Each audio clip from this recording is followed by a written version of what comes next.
Hi guys! So, ngayon, nandito na naman ako sa Mirador Heritage Eco Park.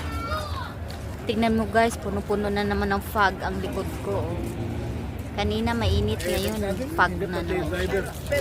Puno-puno ng fog. Ikita na siya guys, tumaas-taas na yung mga fog. Pero dito sa Mirador Heritage, more on chair siya.